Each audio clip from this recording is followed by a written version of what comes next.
Brána 42. Dokončené veci. Prijímam všetky zmeny, ktoré prišli predtým a uvedomujem si, že všetky konce sú nové začiatky. Otváram dvere novému a znovu snívam o tom, čo príde. Som plne pripravený položiť fyzický prejav základov toho, čo je nové a podniknúť kroky potrebné na uvedenie toho, čo je nové, do formy. Zadania. Prvé.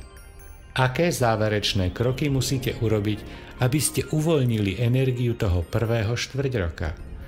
Ktoré dvere sa vám otvárajú a zatvárajú? Druhé. Čo ste si od začiatku roka ujasnili? Ako vám toto ujasnenie pomohlo definovať, čo skutočne chcete? Tretie. Aké kroky musíte podniknúť, aby ste to realizovali?